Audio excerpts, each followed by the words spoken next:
When you don't go to Geico.com, car insurance can be confusing. Like Swedish techno confusing.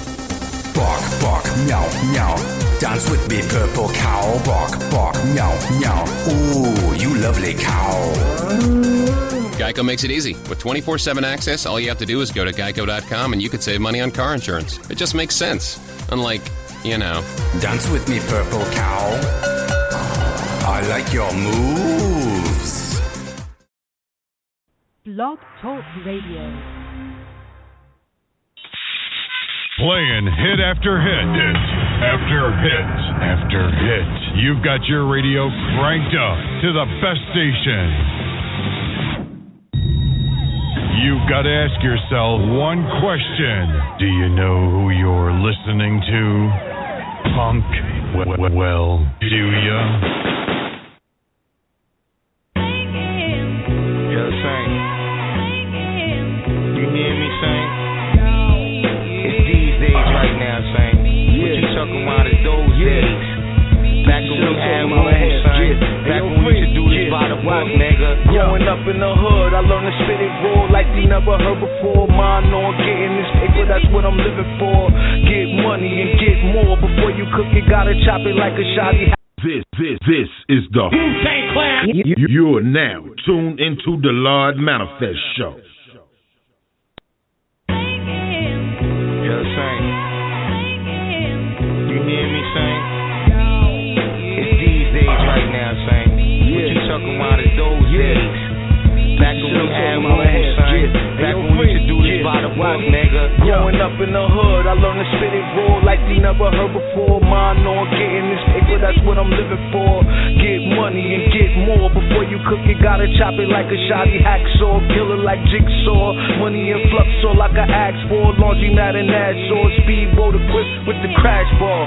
Fuck you think I'm out here grinding for? Multiply, add on and stack more. I know niggas that'll die to come this far. Couple dollars, bad bitch jewels with the fast car. Seen it all before on the crate in front of the corner store. Bubbling, Jason Kidd money, triple doubling. 3-6 crushing it. Currency keep coming in. Hand to hand pumping it. Money spent even counterfeit. Get mine, get yours, get money, get more. Guns tuck, guns up. Point scene, money low. When I was growing up, we had rules. Black women, that was black Jews. Snatched the moment, we was kids living like grown men. Where did we go wrong? Kept it real, doing this shit for so long. 1 to 3, 3 to 9, 2 to 6. We ain't new been in the street with this. Fame lab, we keep it Yo, brick. I pump a loose pack, pedal G's. Still know my roots, black Heracles. Change what the game's about. Live at the lab at King of Fame's house. I'm in the hood, still banging out. This money put my name in your mouth. And hoes ain't getting shit from me. But when daylight approach, still coach a bitch money on the brick. Smoke sipping lovely. I want it all at the tip till no one's above me. And never fall. My fan fear today. Hope they never get the call. I'm in the bullpens, the hospital, or will it be the real end? Until that, I'm bringing meals in. Bid on the block and make deals to win. Big Jupiter not. I'm in control of most lucrative spots. I had enough and refused to stop. The whole block gave clues to the cops. Made the news I'm hot. This is the life, you could choose or not. When I was growing up, we had rules. Black women, that was black Jews. Snatched the moment, we was kids living like grown men. Where did we go wrong? Kept it real, doing this shit for so long. 1 to 3, 3 to 9, 2 to 6. We ain't new been in the street with this. Fame lab, we keep my nigga Ben said it's destined to happen. My nigga Cali told me get it cracking. By all means, treat the industry like fiends. Blow them down like weed. Money is the root of hate, lust, jealousy, and greed. For the right fee, I will squeeze like whole leaves. Cook cracks on raw tracks to sling keys. Can't move packs over weak tracks like hair weave. Gotta get mine and breathe. Stack G's. My flow is raw D. Nigga take a free 360 degrees. Get cheese. Push V's. Christ faces a medallion. Iced up white truck parked up right in front of housing. 3-6 crushing it. Currency keep coming in. Hand to hand pumping it. Money spent even counterfeit. Get mine. Get yours. Get money. Get more. Guns tuck. Guns up. Point C. Money laws. When I was growing up, we had rules. Black women, that was black Jews. Snatched the moment, we was kids living like grown men. Where did we go wrong? Kept it real, doing this shit for so long. 1 to 3, 3 to 9, 2 to 6. We ain't new been in the street with this. Fame lab, we keep it brick.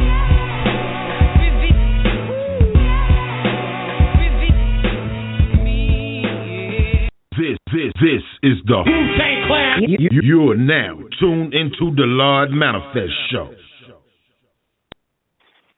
Yeah, no doubt, no doubt. I'm glad everybody is tuned in, or everybody is getting ready to be tuned in. I see the black brother, K Solo for Dolo. I see you, K. I'm about to get ready and bring you on in a few seconds, baby. Hold up. Tonight, as you know, this is not only the Lodd Manafess Show. The name of the title is called the Lodd Manafess and K Solo Show. The reason why I named it that, because tonight is strictly going to be nothing about the brother that we haven't heard from in a long time. Well, I want to say that I haven't heard from the black brother in a long time. So I'm hyped up. So I decided to call the show the Lodd Manafess and K Solo Show, kid. And for all y'all out there that don't know K Solo, you remember the brother from being with EPMD and the Hit Squad. He had the classic joints like Your Mom's is in my business. Can't you see that she's trying to end this classic, kid? He had other joints, the headbanger. And one thing I like about the brother is his voice. You know, the brother got the deep voice. Like me, I got an ill voice. I could see me and Kay doing a joint, but that's later on. But just wanted to give y'all that little proper introduction and big up to my lady co-host, Angela. I'm going to bring you on, Angela, no doubt. And De'Ara, M.A., everybody that's getting ready to tune in. So, right about now, let me go ahead and bring my brother on up in here so we can holler at y'all one time for your mind. K Solo, peace. Peace, what up? Peace. Peace, New York. Hey, yeah, K Solo. Hey, yo, K Solo, go ahead and take it away, man. Go ahead and let the world out there, let these young 15 and 16-year-olds know who you are and your track record. Go ahead, K, take it away.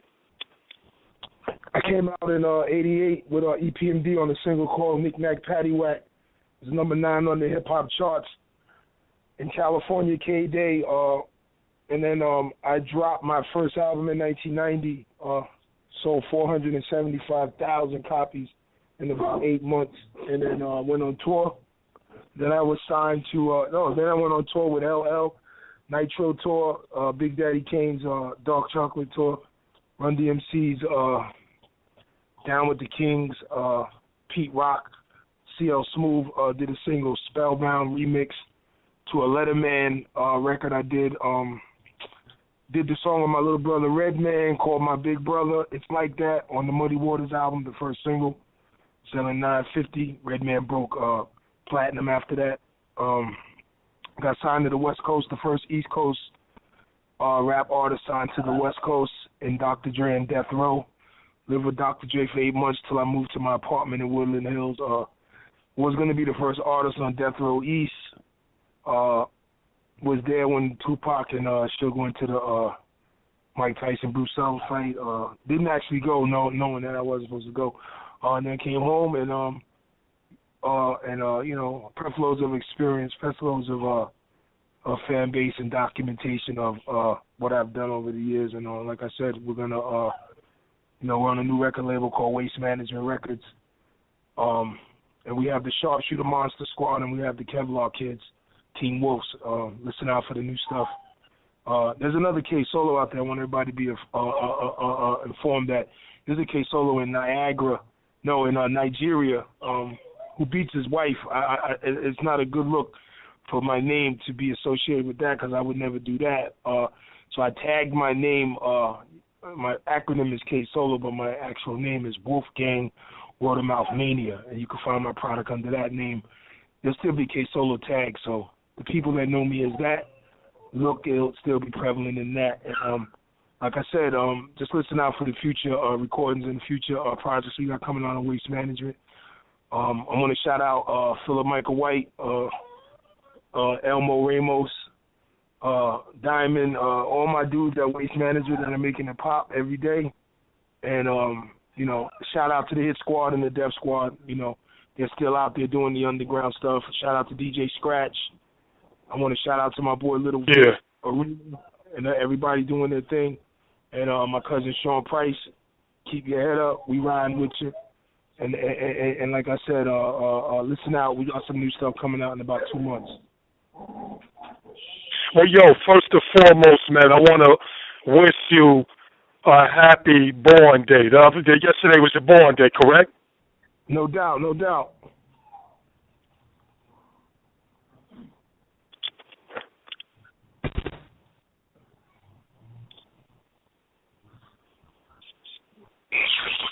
Yo, you still there? Yeah, I'm right here.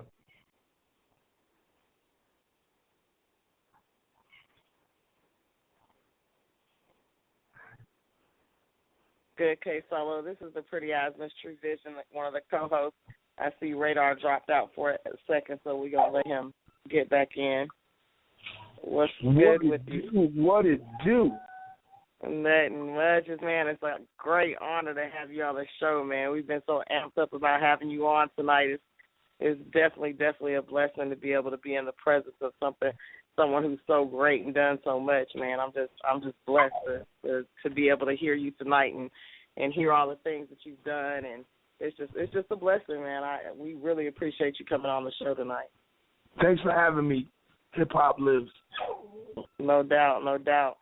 I know you gave us quite a bit already of what you've done and just, man, give me one of the biggest highlights of what you've done in your career. You've done so much. So just what was one of the biggest highlights? Maybe like when you first started as a young individual in the game and you were out there grinding, getting it out the mud. Just what was one of the most memorable experiences that you had to go through?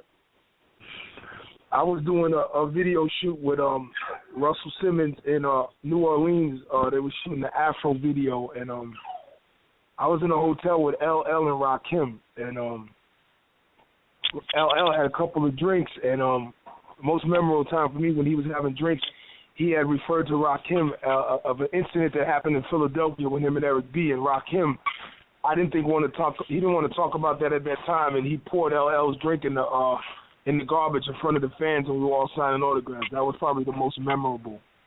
Wow. And I want to add, I walked LL out of the circle, too, because Wine Dad surrounded him. And I walked him out and said, it's not a good look. Yeah, that was crazy. Yeah, that's past crazy. Radar, I see you back, fam. Go ahead and do your thing. Hey, thanks a lot. I'm in my damn Dr. Dre headphones as usual, and the damn battery died. You were sounding nice and crisp in the phone, K. My bad, man. I thought these joints were charged up, but I'm glad my lady co-host Angela came through to save the brother. Word up, man. Well, like I was saying, happy born day to you. You just had your born day, right? Yeah. Yeah, it was my birthday yesterday. I'm getting younger. Whoa. So yeah, man, you dropped a big heavy resume for everybody out there. And one thing what I caught that you were saying, and that, it kind of pissed me off too. A couple of things, but the thing that pissed me off was how was Duke over in Nigeria? Like, I'm looking on YouTube, I'm checking out the images. Like, how the fuck? And we could curse on here too, K Solo. So you could definitely go ahead and get your nuts off and cuss motherfuckers out on here, man. We could curse on here. But how the fuck this clown gonna bite and steal a name? I mean, why would the fuck I would want to call myself the RZA? Why would I come out and call myself the RZA when there's an original RZA out there? Why the fuck you gonna bite like that? Now let me ask you something, K Solo. Now I would take your name. It's copywritten. Yeah, I never really considered that. For me it was an acronym. It was an acronym for I usually work better by myself. You know what I mean? I know what I want to do. I know where I want to go. And when you're dealing with a lot of personalities, sometimes that doesn't make out. But I looked at his resume. I seen he was from Nigeria, and I was, cool with that. But then when I seen that, the fighting his wife, the pictures of, interviews of him with the, abuse, family, domestic violence with his wife, and then the pictures, and then it looks like it's like K Solo beat his wife up, and I'm like, this is a little too much. But my thing with that is, I added another paraphrase to my name, Wolfgang Word of Mouth Mania. So they'll know the real K Solo, and also K Solo's S is a money symbol. It's not a regular S. For me, he's breaking ground and doing the same, not same music as me, but we have the same exact name and it's spelled the same way too. So a lot of people that don't know that know now, you know what I mean? And to find the real K Solo, look for that money symbol or look for that Wolf Gang Word of Mouth Mania, and you'll find the reality and the real, you know what I mean? The real fugitive, the real original rap criminal. And like I said, I haven't met this guy or nothing, but maybe we'll go at each other for the name. So basically, it didn't matter to you about him having the name attached K Solo, just the fact of him beating on his wife and people getting the misconception thinking that it was you doing that shit, and you wasn't doing that. Yeah, exactly. I wouldn't have done that. The real K Solo, is like respectful, to his elders and the women, Women make up 95% of our market too. For somebody that can do that, and they can put pictures on the internet, and then 95% of the women would still support them. I don't know if that's a good thing. I know it's not good for our culture and music, and I know it's not good for the fan base. We're here to entertain, make good music, entertain, give people solutions to a problem in a system that doesn't work. We know, living in the system that we're living in, we know it does not work on a lot of levels. And, our job as artists and people in the world to find other ways to do what we have to do. Because I know everybody has dreams and admirations and hopes, and they're trying to reach a certain a level of life. And when, you find it very hard, and the obstacles that are put in our way, not just because of the way we do things, the government and the way things are set up, it kind of makes us, live in a box, and we're constantly challenged to find ways where we can actually express ourselves and think out the box and do something to empower our community, So that's where I'm at with it. Yeah, no doubt. So in the early days of hip hop, there's a lot of shit for us to build on. In K Solo, I hope you got time to run with us the whole night. I hope you do, since it's, past your born day, it's a new day. Still your born day week, but I'm hoping you can rock out with us this whole episode. Yeah, we'll rock out the whole episode. I'm right here, man. One. All right, so let's take it to the 1990s, what we birthed from in this hip-hop. Let's talk about the early days in your career, K Solo, coming up. Now, you come from Strong Island, right? Long Island? Central Islip, New York. No doubt. Now, what's been popping, like the 1990s, what was it like? Okay, because, I'm from BK, Brooklyn. You had Queens, you had, Shaolin wasn't even on the map like that, although it was a borough. You had Harlem. You had a whole bunch of LS MCs repping. But what was it like for you as an MC coming up in the 1990s at Strong Island? What was the Strong Island embracement was like for you coming up? Yeah. Strong Island was like, it was a situation where, you had a lot of stars. See, Central Islip was very special because in our situation we had, Bismarck, we had EPMD, we had myself, and we had Rakim. Yep. And even before records were being made, most of us were in the chitlin circuit, actually building an industry for ourselves. So it was real special back then because you could actually, go to Wine Dance Day and see Rakim on the mic with DJ Cool Breeze, and then you can see, a young EPMD at the White Church, or you know, you would see a Bismarck who's named Busy B at the time before he changed his name to Bismarck. It was just a very, very musical place, Long Island, because we weren't, you know, the 5 boroughs. We were like the 6th borough. Yeah. We were the one that was always slept on. That's right. Yeah, we were the ones always slept on, and if you know, there was a time in hip hop you couldn't say you were from Long Island. Yeah, no, we were rather the case. You know, we would say something else just to get the respect, and then there was a time they would say.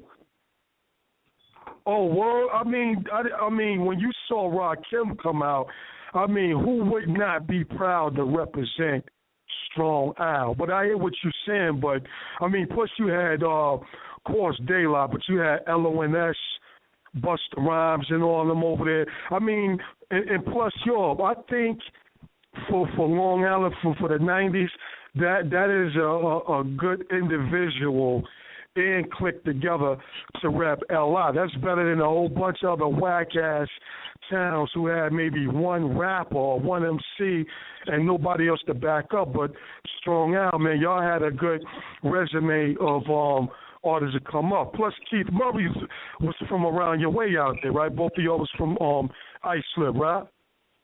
Yeah, he's from originally, I think, Uniondale or Roosevelt, and then he moved out there at the early age.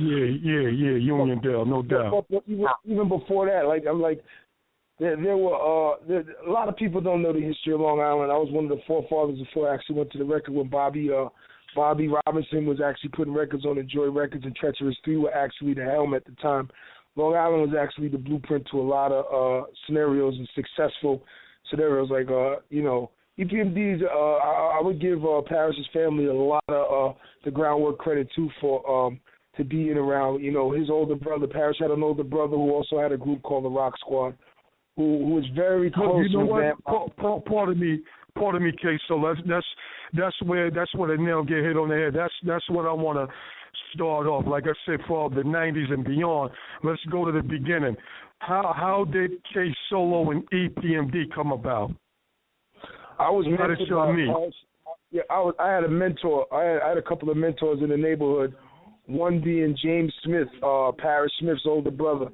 He was he wound up being a police officer down the road, but before that, he would do parties in 1978 and '79 with Red Alert and Bambaataa, so they would be always in Long Island. And you know, I'm on the phone, guys. And then at the end of the day, I think that he was the groundwork for the scenario, you know. And right. Parrish and myself benefited being so young around, and we benefited, you know. True. So all right, so the early days. Well, what was you know, PMD like to work around in the studio? You know, him and E Double, but what was it like just to be in the lab to work with them brothers? I think they were real good DJs. They knew musical. They knew what to play. They knew what to make. And it was real easy. You know, working with them.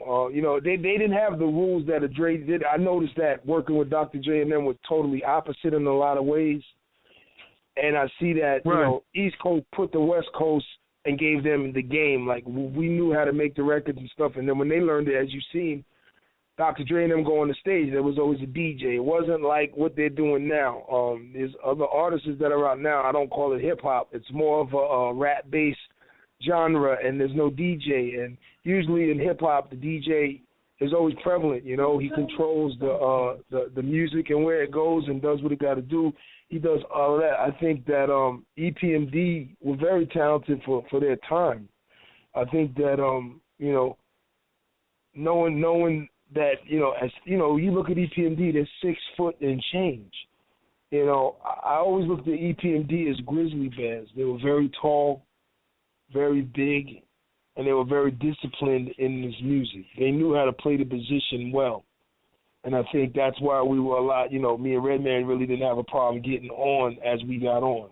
EPMD was very respected and always was part of, you know, one of the original forces in the hip-hop game, you know. But they were schooled. Like, it wasn't like that was just thrown in their lap. They were schooled as babies. Yeah. No. You know what I'm talking about? When their records wasn't even going to record, you know, they both knew how to DJ. You see Eric Sherman and Regis Park DJing on the set. You know, no haircut. You know, young kid. You know, they've been around that culture for a long time. You know what I'm saying? They grew up in that culture. You know what I mean? You know, and I watched them grow up in it. So I think with me and EPMD situation was a little awkward, is that they knew who I was before records were being made. I got it. True indeed. So, if you had to like make any comparisons as far as like, let me see how I can ask you this. Like, okay, if you had any different comparisons as far as, you know, MCing, lyrics, or attitude or whatever between E-Double and PMD, like which one of the brothers to you would seem more likable to you? Lyrically? Are you saying lyrically? Lyrically, attitude, humor, everything. Like, you know, just to you, because they're both individuals. I can break that down real easy. This is the secret. Their secret was Eric's humor and Parrish's common sense and demeanor. That together brought about an angle where everybody can actually learn something and laugh too. Right. Eric was very funny, you know. He had a personality. I mean, Eric was very funny. You know, Parrish was more serious, you know, and, you know, he'd tell you something and use a paraphrase, and if it happened, it sticks, you know. Eric was more or less funny, you know, just more funny, jolly, you know. The personalities work good on record, too. Like I said, one was more, you know, go down this road or this going to happen, and the other one would say something funny in the same return, in the same aspect of telling you the same thing, just a different way of saying it. I would say lyrical Laurel and Hardy. They were like Laurel and Hardy.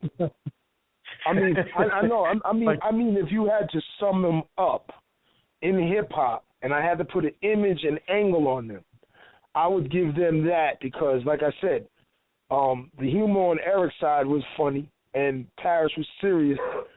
And if you put two paths together, you know, you put them together. I would say that in the sense of them, you know, angle wise, you know, Babes in Toyland. If they were if that was all, you know, equal up to hip hop, that's who they would fit to me.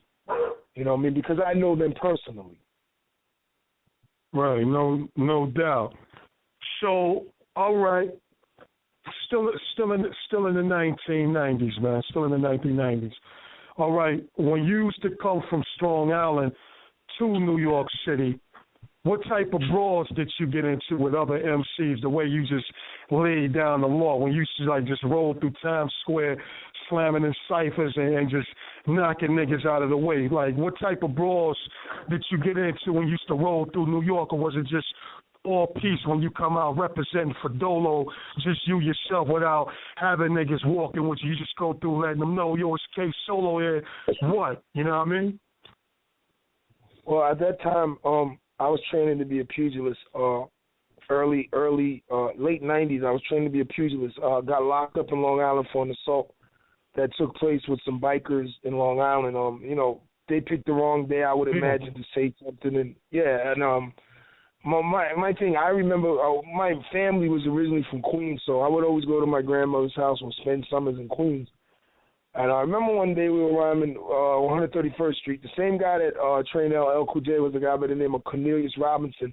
Was hired by Russell Simmons to give LL the pointers on the stage and everything. Well, I had Cornelius up the street. His sister Sarah was a good friend of my cousin Mo.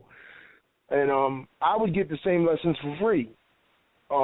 You know, I also lived with right next door to Lizette Wilson, was one of the a great pianist and musician herself. Her sister was Debbie Wilson of Mad TV. So I had my world of people that I can actually bounce ideas off, or get somewhere or ask a question and try to get an answer, or I didn't get as far as a hookup. As far as I didn't think a lot of people saw me being as serious as a recording artist because I was trying to be a boxer. But that kept me out of trouble because it kept me busy. Yeah, it kept me busy. But I remember on a summer rhyming on the street party, and 4 or 5 guys came by, and they were like, looking at us crazy. And I asked them, did they want to battle? And they said fight. And then the fight broke out. We chased them in their house. Wait a minute, K Solo. Pardon me, son. I'm about to fall on the floor. Wait a minute. I mean, this whole art form, right? You say these niggas watching, you like, who want to battle, or they like, who want to battle. This is MCing rhyme, and these bitch-ass niggas want to fight instead of spit lyrics? That's what happened? Yeah, that's what it was. We was dressed, at that time, we was young. We hadn't made a record yet. And, wait a minute, K, my bad. You said y'all chase these niggas into the... Wait, what did you chase them to? Yeah, we chased them niggas in the house. But what had happened was, all right, we're doing this art form. We got our Adidas on and, our little Kangos and our Gazelles, and they laughed and they said, hey, look at Run DMC. And we was like, Run DMC, you want to battle? So, being adamant about the battle and what it represented, in New York at that time, we were serious about it. And when he converted it to a fight, he said, no, we want to fight. I knew that was something I did well, and it wasn't a problem to oblige them. It wasn't expected neither. It just happened. But I remember being to the point where in New York, where we're from, everybody wanted to be taken serious and everybody wanted an opportunity. So if you would give us an opportunity, it would go to the opportunity, and we try to do that. If you took that from us and went anywhere else with it, then there would be, it was a type of a situation that was going to arise from that too, because, we had a vision. We wanted to be serious about it. We wanted, it even went to a point where we were, writing records and battling people and trying to get on and write records, and the producers would say, it's one song. But in 1978, you didn't know no better. Right. You didn't know you were going to write a whole album. You were thinking one song. You go to work, you do your demo of that one song, and you take it to the record label, and you try to get on. So, I remember being in a battle at Devil's Nest with Fever Records, and I lost a battle. I got runner-up. The week before that, Rakim lost to Jesse West, and I lost to the Rap New Generation. And I lost to the Rap New Generation guy.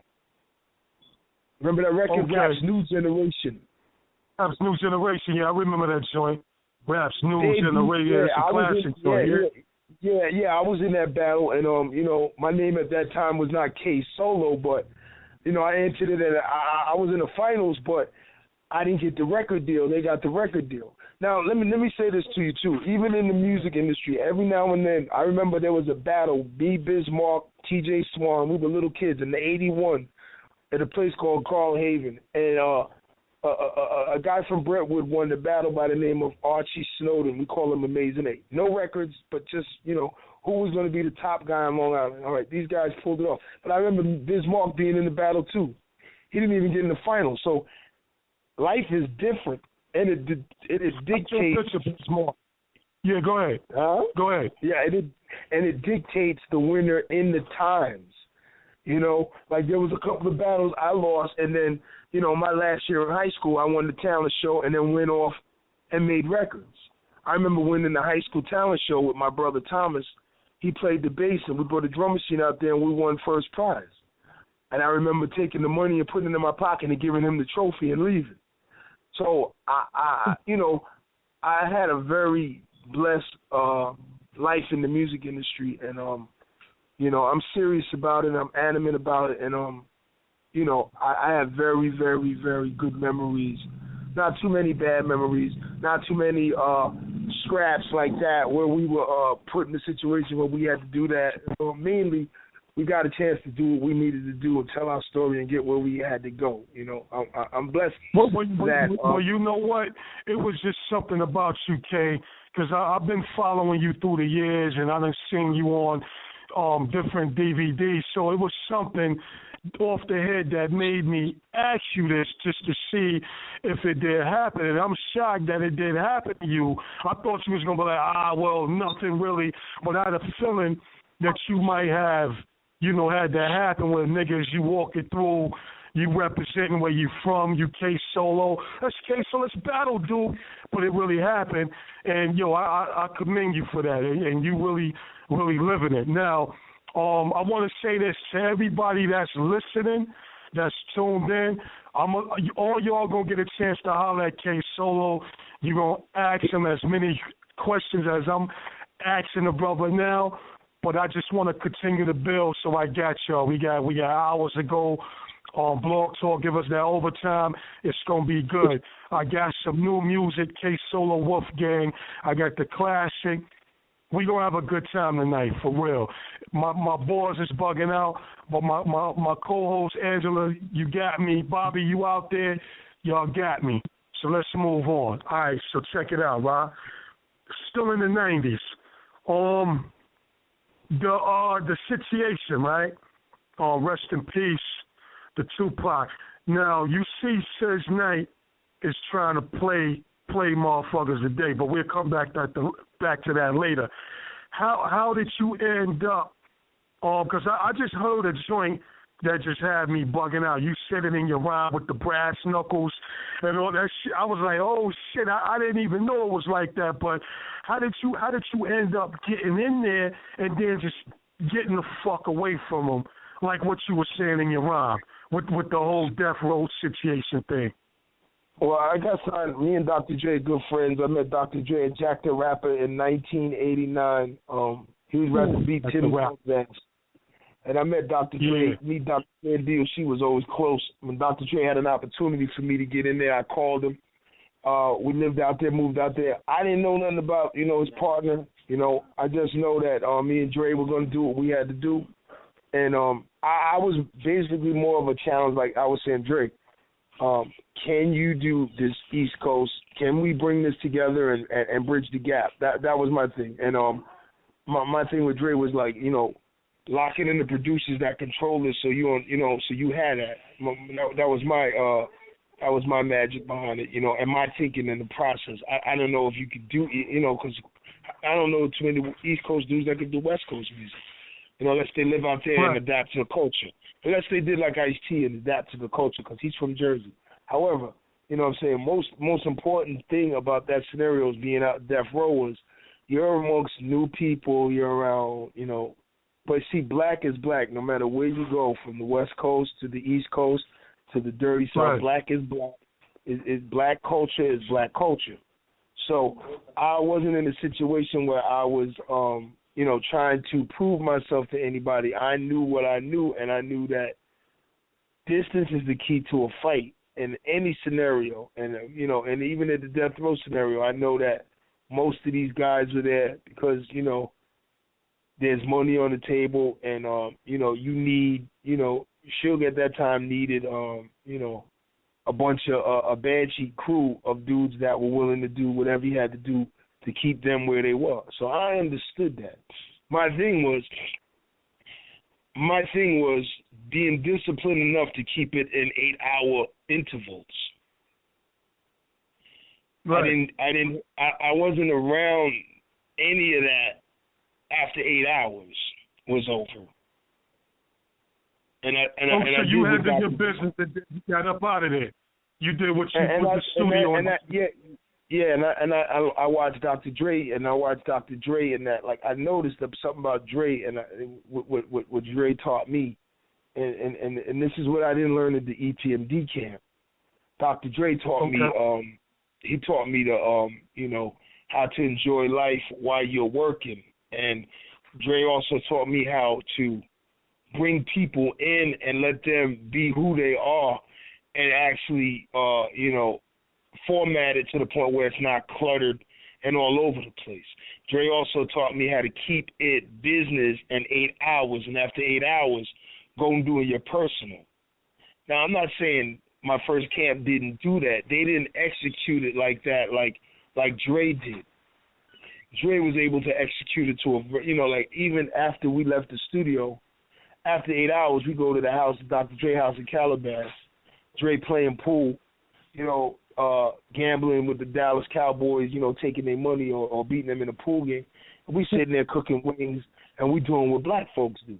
And that gave me a sense of, understanding, who we are when we have what we need to, when we have what we have to do what we need to do. I noticed that he did it to a point where he was able to get the most out of his people. And I noticed that the East Coast cats are very talented and do what they do, but they don't have the organization and the support for each other. Like the first group that has support for each other out of that East Coast is Wu-Tang. And that's why they're so strong. And that's why they're so strong.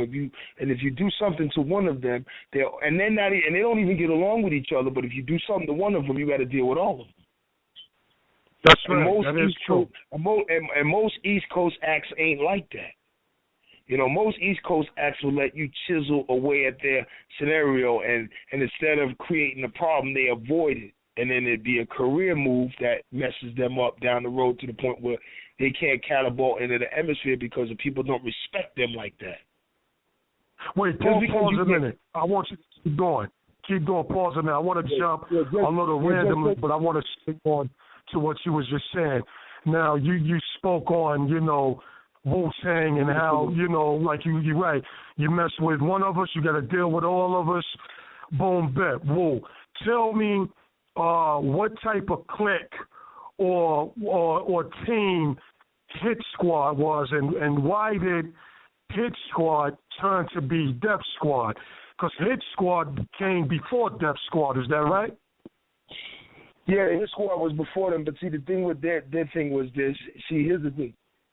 With the Hit Squad, I think Eric was the producer. I know Eric was the producer. I know that. I know Paris produced in the beginning, and then the roles changed. The thing what I believe what happened with them is there was no clear leader. Okay, I'll peep it. And being there's no clear leader, you're shooting it off to get it off, but it got to be a plan. See, like RZA had a very good plan. RZA went to, got out of the United States, and then he came back, had a couple of conversations with some real powerful people, came back, put a team together that didn't even get along with the team. They all got along with him, and they were competition to each other. So, all right, he had a very go ahead. dynamic. He had a very different dynamics than the Hit Squad did. It was pre, Wu-Tang was pre-Hit Squad because Hit Squad came before it, opened the door for that type of shit. But it's like when you see the way they had the same rules as the West Coast in Shaolin though. And Shaolin was separated, was a fifth borough, but no one really. The only thing we knew about Staten Island was the Force MDs in them days. No doubt. That's true. And the UMCs and shit, Blue Cheese. Remember them niggas? Yeah, them little niggas is nice too. But I'm saying like Force MDs put Staten Island on the map as far as the metropolitan area in hip hop. Right. And I think that, and when I look at what happened with the Hit Squad, it was like the Hit Squad had some powerful scenarios and they had groundbreaking scenarios with EPMD. But the only thing that made EPMD scenario a little awkward was that, like I said, there was no feedback. There was no reprimanding somebody for doing something to somebody or saying something about somebody or challenging the brand. If you challenge the brand, you should be challenged. That's what I feel. Right. That's how I feel. I feel like like if you like when Tim Dog said that about Dr. Dre and them, and fuck Compton. And they was at Jack the Rapper. They was going to whoop on it. They was going to beat his ass. It goes to that because Dre can't feed his mama and his little brother and all the people, and then somebody need their ass whooped. That's just how it go. That's just politics of the game. And in this situation, these guys, I'm not saying they weren't from the street. They were from it, but, I think that, they were too nice in their brand, and some tables sometime it should have been flipped over, because if you really look at EPMD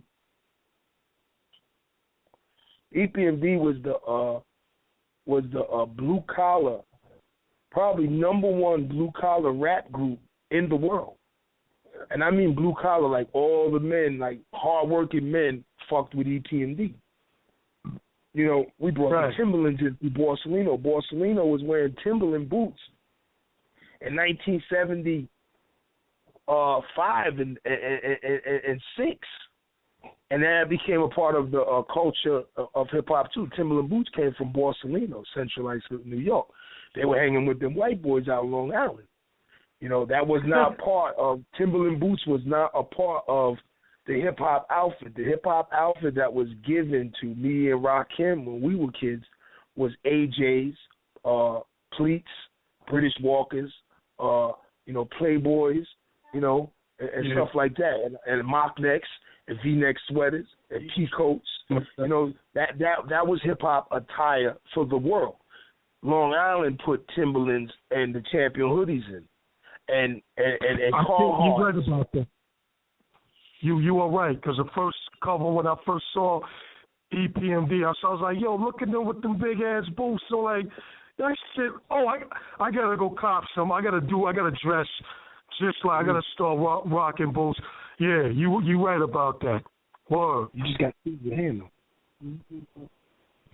I think I'm just saying that, and that's what I'm saying. I learned difference, from Dre's camp. I learned how to work with. Because just think about what I'm saying. EPMD didn't come from a gangster, as far as blood and Crip background. They came from there were gangs in Long Island.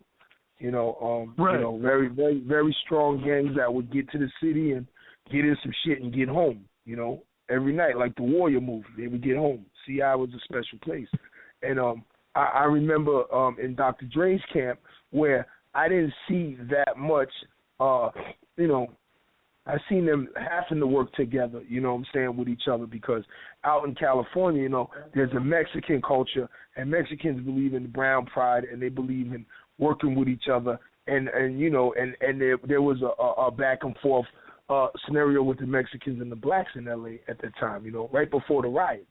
So when you see LA, and also too, I want to say this too, I don't segregate amongst my people. I think that, us being Afro-Americans, when we have a different culture and, like the West Coast culture, I commend them on feeding their parents just like I commend the East Coast on feeding their parents. I believe that rap music was given to these African-American children to not only feed themselves and their family, to take your dreams and admirations to where they must go with what God gave you. And I think that this art form that was created in the ghettos of the Bronx in 1978 and 76, hip-hop, which, expand globally, and you have all, because what would any of these Lil Waynes, Drake, anybody be doing if this form was not created? How much money would you be able to make, take care of your your siblings or your mother and your father, your grandparents, or help them, whatever? How would any of this been done if this form of music was not created for the children of the ghetto? That's right.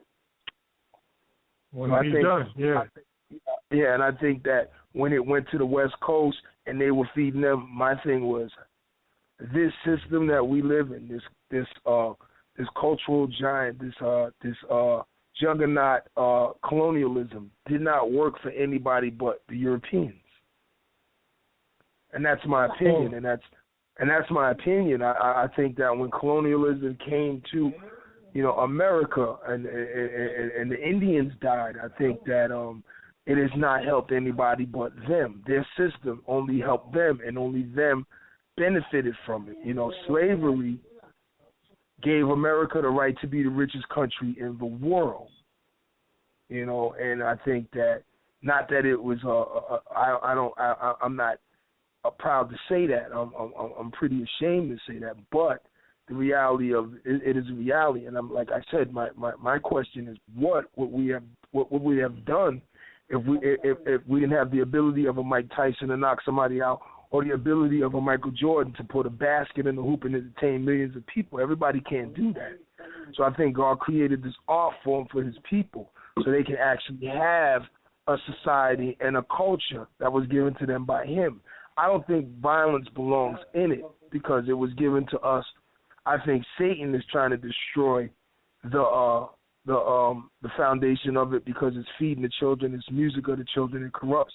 and they want to corrupt it and corrupt the children, and in return the children won't feed their mother and they won't help their parents outgrow a foundation of strength and go into the atmosphere and being great. You know, I think that's what I think the whole demographics is about this game. Like when you see an artist get on, you know, an album cover, he got blood on him, and you know, he in the movie talking about he done sold his soul to the devil. I mean, all of this is not what we were given this God-given music for. I think that when you look at the cultural side of who we are and the struggles our grandparents came through and our great-grandparents came through, for them to say, you know, this generation is the one that's going to actually bring it home, and then to see all of the stuff that's going on in hip-hop that's not helping it, you know that the devil is hacking away, you know?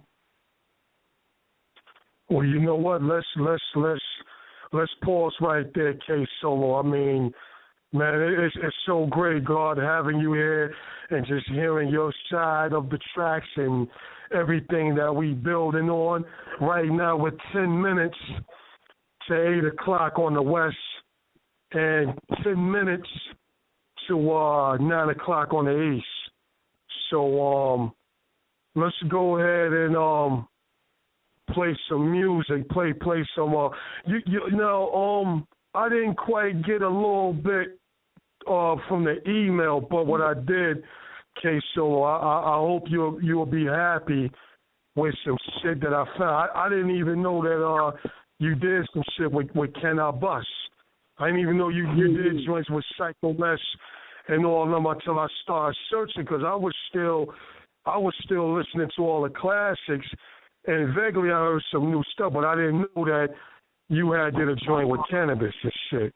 So I want to come back and a little bit get out of the 90s into the 2000s and then speak to you about, you know, the MCs like Cannabis, Psycho Les, and everybody else from the Beat Nuts, how you done did joints with them and freestyles and, you know, shit with Corrupt and all that. But before me and you talk on that, it's people in here that do want to talk with you and holler at you. I know my lady co-host, my brother co-host, M.A., they all want to talk with you, K-Solo. So we going to go ahead and rock some music, play some of your tracks and all that, you know, play like maybe 2, 3 or whatever, come back and finish building with you. Is that good with you, K?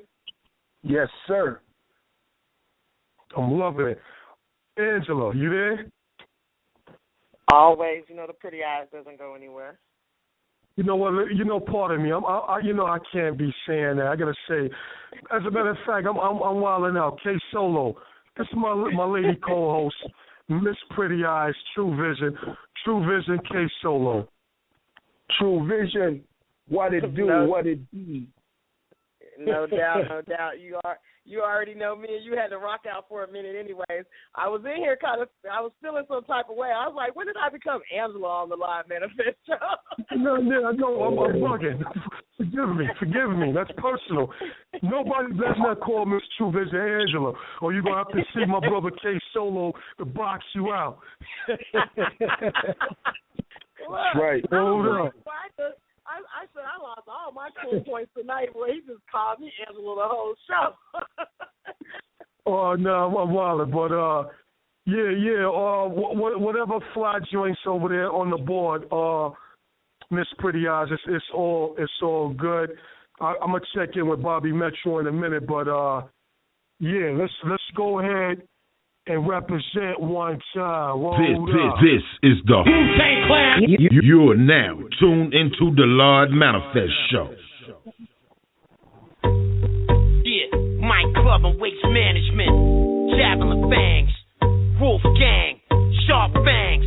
Yeah, the vocalist with osmosis spit. Cannabis on some robust robot shit. You not fit, drop, give me 50 bars to spit. 950 more bars just to talk to the kid. They just rappers, I'm a cloud of galactic matter coming at ya like radar or race cars spelled backwards. A mirror image of the emperor's limits. Concubines are forbidden to compare it until I finish. The magnetic casing will record the same thing while erasing the lost dynasty of Beijing. Spitting rhymes called significant mission lapse time. You'll be fine, don't rewind, move on to the next line. 3 bogies, 10 o'clock high. I die if I do not try. Ostriches are not supposed to fly. Fighter pilots with no eyelids. Did you see what I just did? Hydraulic pressure getting high as a bitch. Textbook vertical spin. Landed on the wing, I'm in. The evil bald eagle strike you again. Yuri Gagarin, I met him when he came to heaven. My first guest from terra firma besides Magellan. I didn't hesitate to tell him 2012, you police yourselves as Earth travels through the gravity belt. And I can offer you no help. The period of purification can be described as something you call hell. Yeah, SPELL, down to WELL. Wolfgang countdown. Go ahead, I end it quick and end your ass. Then your career on a collision course, then you'll crash. I'ma laugh, motherfucker, it's gonna only get worse. You hit a tree, and then you go flying through your window head first. Foes coming to wipe Nick, leave in a red fur. Get your fucking ass kicked, leave with your head hurt. Beef with me equals dead thugs. Even when I'm fucking sleep, stomp out your bed bugs. The hitman, buck quick. One thing I can't stand in this rap game is a bitch ass nigga who sucks. They rap too good for the hood, who's the don? And they said I never make it without help from you know who, but I proved them wrong. Even without money in my pocket, I still move along. And I'm happy cannabis got me to do this song. I was never asked out, my label's the only label in the motherfucking world that's able to take the trash out. Call me Sweet Dick Kevin, I fuck a bitch till she pass out. I got hands, so when I come, a lot of niggas gon' wanna back out. 30 niggas, they gon' pull a Mac out, cause I rap, grapple, and box, make competition tap out. I put it down, I cut them down. You know I'm known to shut them down. Dudes is joking, I laugh, take cash cause they clowns. They got beef for that, I get cannabis and spray it around. Take them down, I'm the Godfather, Long Island music here to take the crown. Breeze through enemies quiet, they don't make a sound. Get a bucket of red blood, pace it down. I'm a beast, when I walk, I shake the ground. Who hating now? Who hating now? Who hating now? So I came first as a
You are now listening to the Lodd Manafess Show with Radar Van. This is Bobby Metro, DJ Metro, representing New York City to the fullest.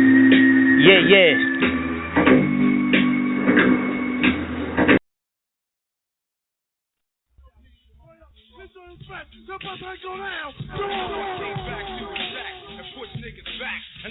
Faggot niggas know you punks couldn't really bust a cat rap. Who wants to fuck around with the underground prince of the P now? It's like that. I'm pushing you back, you couldn't fuck around. So wanna fucking fight, but don't know how to attack. Turn around, who do you see? KSOLO and I'm strapped with the mad ass posse. Yeah. Step, you better run quick, cause if you don't, you'll get kicked. Boy, and you'll get stuck to the rap flow, so you'll never fuck around ever again with solo. Yo, would I give another nigga a chance to knock me out the box? Non-solo, the nigga gotta stop. So I head him down and let you know the KSOLO done got his motherfucking ass spellbound. Who's the freestyle artist? Who is the hardest? Who's the baddest fucking freestyle rap artist? KSOLO, y'all. KSOLO, y'all. KSOLO, y'all. They never been through what we went through. So when I skip to my loo, I say, fuck you. Who wants to get with? I got some hard shit. KSOLO only came to make the stage red. It's like that too, and like that, y'all. KSOLO came back and it's like that, y'all. You can't fuck around with the sound. I freestyle on the mic, that's the back MC sound. Caution, be armed before you enter. With your hip strapped and meet me in the center. So check on the regular set. KSOLO and Corrupt catch wreck. Check me out, one little nigga tried to step me, got smashed up. Trying to fuck with me, all the rest give your cash up. Don't you know Corrupt's the kingpin of this clique? I flow, break them down like that and like this. And your bitch on my dick, but I don't love that hoe. I smack her quick, then I go mob with the row. Little nigga can't fade, so I'm knocking him down. I hit him up 2 times and then I throw him down. Little pussy ass nigga get broken half. When I flex and I flow, so they felt the rap. If you stepping up to me, then I'ma whoop your ass. I'ma dash in the back with Daz with your cash. Little punk ass niggas get broken. I'm no joking. LA yelling and telling it. Not from Oakland, you'll see it. Believe it. Motherfuckers can't stand the way I grip a microphone in my motherfucking hand. I start ripping. It's slipping. It's tripping. It's just fashion. The way I flow, my reaction is to get raw. I have my flaws. I break doors. I'm max at the pound. Kick it out with Doggy Dog, Mr. Solo. I can kick a rhyme. I throw a bolo. Yo, no. I can give a fucking. I don't love them hoes. They suck my dick. I get it off fast. When I flow, I break them off. So yo, bustle that ass. I'm hardcore rap renegade. Yeah. I'm just a hardcore rap renegade. Dr. Dre is a hardcore rap renegade. My TDS is a hard. Name's Grenade. If double that was 24 punks got shot in the back, verbal assault means 48 niggas attacked. My rhymes are mad rough and tough. Hold your breath, run, nigga. I'm about to make you suffer. Case had the oxygen. Who wants to breathe? The respiratory system won't inhale for breathe. Kim, DOC, Dre, Bullguard, names from my boulevard. Make up my new entourage. I'll add Kim at the back. After look, I told you faggots won't attack from the back. I'm on this concrete. Speak the evidence. KSOLO been doing this rap shit ever since. If I was a bridge, I know I'd fucking live hard above the water. That's the way I love to live. I had hard rhymes on my recorder, which means all them bridges come tumbling down. Now I'm in the water. My vocabulary tears motherfuckers up when I freestyle. I be queuing MCs up. So caution, you still that? You enter. It's strapped with my flow, nigga. Meet me in the center. Hands on your camel, come equipped. When I squeeze the trigger from the hip, I reload more than the clip. So check the wreck on the regular set. KSOLO gets wrecked. Broke it, motherfucker shit broke down. When I flex and I grip them all and bust a couple rounds. Yeah. See me stepping, gripping on my weapon and tapping the back. Hey yo, I bust the cap, leave you flat, like this and like that. Matter of fact, I'm busting them, making the niggas they dropping. Hey yo, I'm robbing them all. Matter of fact, I have no flaws. You wanna flex, I blow and go because you know that I'm raw. DOC's in the motherfucking house. Yeah. When I flow, yo, I'm turning hoes out. Yeah. You wanna see me, but yet you can't be me. I disappear, then appear just like a genie. I got a black beanie, motherfucker get murdered. And if you hope that my way, then I'm a server. And I can give a fuck about what you're yelling. Ain't check me belling, I'm telling. If you be stepping to me, but then they Ellen. And then the stepping, the one that I be kicking. Lyrically flowing, now you know that I can drink it. Motherfucker can't fade, so rock up. King kill, murdering, killing motherfuckers. Yeah. S-N-double-O-P. Yeah. Oh, there we go. What it do, world? It's your boy Jay Push, and you rocking with the one and only Pretty Eyes, Miss True Vision on the Lodd Manafess Show. Let's go.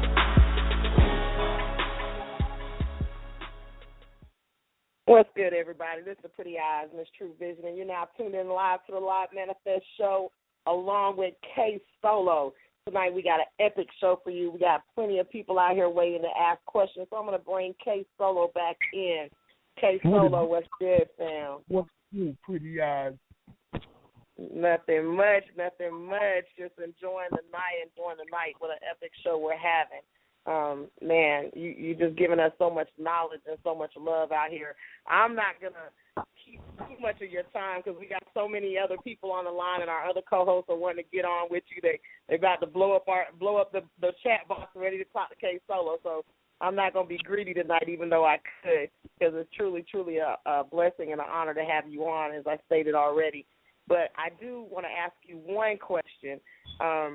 I work with a lot of artists, so one of the things that I would be interested in hearing you tell them is, what is maybe 1, 2, or 3 things that you would suggest for the independent artist that's out here that's really, really grinding and invested in trying to get it out the mud and make a name for themselves in the industry today? What would be your pointers to them? Yeah, to be persistent, and also, when you control anything, it's from the top to the bottom. Start wrong, usually end wrong. Talk long, talk wrong. When you're trying to sell something, try to get in there and stick to the points of sell. Try to stay focused on, and also the most important thing is to know when to shut the fuck up. Because you don't, I know it sounds funny, but when you don't know how to do that, you don't know how to cut the check. No doubt. You don't sell something over and over and over and over. If you're confident in what you do, after your pitch is over, shut the hell up, and then, it should happen.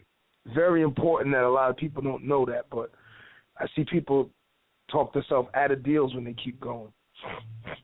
Most definitely. Now that was one of the strongest things you could have said. I know a lot of times they do exactly what you say, because you can say too much and people lose interest or don't want it, or they'll take the wrong impression from you because of, like you said, they just don't know when to quit.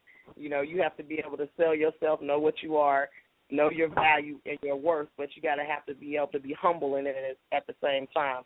I definitely appreciate that. That was definitely some deep, serious knowledge. I'm going to bring M.A. in, because M.A., I know he's fighting for a chance, and then I'm going to grab De'Ara, our other co-host. M.A., what's good, fam? You there? Yeah. Can you hear me? Yeah, I hear you. What up? Yo, K Solo, man, definitely an honor. You just don't know. I had to say this one time. Making that patty whack, get it out of a bone. And yo, P, pass K Solo the microphone. You know what I'm saying? My style aggressive like a pit bull terrier. Yeah, man. It's an honor, for real. I've always looked up to you. EPMD was always one of my favorite groups. And then I remember me and my older brother, we heard Nick that Patty Wag. We was like, yo, what the fuck is this right here? And then you came out with this, and I was like, yo, K Solo. I was like, oh my goodness, man. You know what I'm saying? EPMD just became that much thicker, but that much better. And I'm just saying, man, I just been reminiscing over the last couple of days, you know what I'm saying? Just playing all your old tracks. I swear it down, man. I mean, I was like, yo, I don't know, I'm older now, but, you know what I'm saying? I don't know if you got that lyrical credibility that you deserve, man. Because as far as this, man, yeah, he ill as hell, man. And I got the news that I was waiting on. I wanted to hear K Solo say that he was dropping some news shit, and I got to hear that tonight, man. Definitely an honor. Salute you 7 times, yo. Word up. Thank you. No doubt. We have our newest co-host, Miss De'Ara. She's a young, talented MC in the game, and I know she's been dying to get a fight at you. So, De'Ara, are you there? Yes, I'm here. Go ahead, baby girl. I just have a question. I wanted to know, what advice can you give any new artists out here in terms of promoting? Like, what would you do if you were a new artist, like in terms of promoting yourself? Would you go through social media? Would you hit the street? Like, what would you do? Well, I would do a little bit of both. But more importantly, I noticed that I was a new artist and I was trying to break into the music industry, I would try to be where a whole bunch of people are, and I would try to, whether it be performing at a mall or performing at a show where someone else is doing the show, and I would try to get it to the point where my merchandise is there too. Before the tickets are being sold, I'm moving too. I just think that this is a forum that we do. Us indigenous people of this planet, this is what we do. I think our forefathers gave us this, meaning God's people, and I think that in promoting, it starts, in your town. Wherever you are, it starts there. And you get your name and you build from there.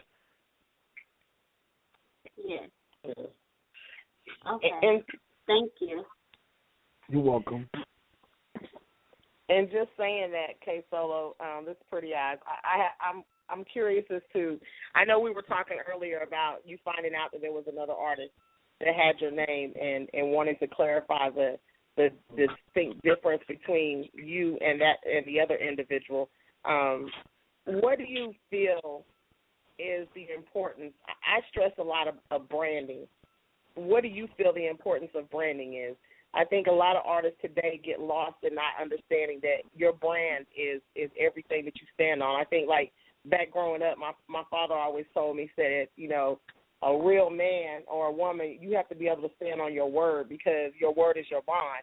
So your brand in music and entertainment, you feel like the brand is like being able to stand on your word? Do you put it in that same importance category? Yeah, it can't be nonsense. Your name cannot be associated with nonsense or riffraff, because people will lose respect for the brand. And we see Nabisco right now, in a bad state. That logo is not $1 billion logo; it's a tarnished logo. It's similar to what happened with Def Jam. When we remember Def Jam, and I love Def Jam's history. I was a very big fan. I'm still a big fan of Russell Simmons' family, and I think that God put them in a position to do some real big things. I think Russell's father was a key point of contact. I think God opened doors for the Simmons family. And I think it started with Russell's father. I think that the brand, all the years that they worked to get Def Jam to be looked at as the premier hip hop record label, and it was, and then some new energy came in, and it flipped upside down. The DMX, the Rough Rider. I mean, just saying, I'm a fan of these artists' music, but not a fan of the negativity drawback on. Sometimes energy, we have to associate ourselves with energy, and being a Cherokee Indian on my mother's side of the family, her father was a Cherokee Indian, so I have some of that, I can see things, and I have some of that in my genes. I just think that energy, kinesis. Sometimes it's energy. When people would see me in Redman and they would say, "We look like brothers," well, that was the energy doing it. I'm just saying, that was the energy. That was the energy that we were all around each other. If you see, sometimes you see Keith Murray's facial expression, they'll look like Redman. And you have to associate that with not that the genes are doing that. It's energy that they're bringing forth and sharing with each other. A lot of people don't know energy, or can feel it. A lot of people don't even pay that any mind. They think it doesn't exist. Like, if you can't see God, doesn't mean he doesn't exist. Energy. Energy is a very crucial component to success. If you have negative energy around you and it's converted into positive energy, and that's what it was at Death Row. It was a lot of negative energy, but it was converted to positive through Dr. Dre's hand. No doubt. And then, you know what I mean? And I think that, that's how it popped. I just think that, the new artists have to pay attention to energy. And it's very hard for a new artist, with a whole bunch of hungry people trying to make it in the industry, and they do not know the rules. One thing a lot of artists have no clue about is perception and how they look and how people perceive them. You know, like you got a whole bunch of street guys and we rap. We got 100 records. 9 times out of 10, if it's not controlled energy, they won't get on because most of the white folks in corporate would be afraid of them. Right. You know what I'm saying? I'm not saying like the bubblegum stuff. I'm talking about, you know, New York hip hop 101. You know, most of these A&Rs in these offices would be more afraid to take a chance on an inexperienced group of people that have a lot of music and think they know and learning as they go. Right. Coming up to date with you talking about the release of your new music in the next 2 months. Did you have to change anything compared to? Yeah, I did. I did. I had to change. Yeah, I had to change the audience I wanted to reach. Now, in my coming in the industry, I don't think I ever did a whole album, even though I had 12 songs. I never looked at it like that. I gave you slides of my life, you know, fugitive things I went through, and I got paid to do it. But my thing is, you know, it's like in this music industry, the perception of what we are as a culture and a people is not perceived to the subculture as successful. Or, you know, you could just remember in the beginning in 78 when rap was coming into existence and all the corporate people didn't want to buy in and they thought it was a fad and they thought it was going to go away and it was a big now and it'd be gone. And here it is, you know, 50-year plus, it's still going strong, you know? Right.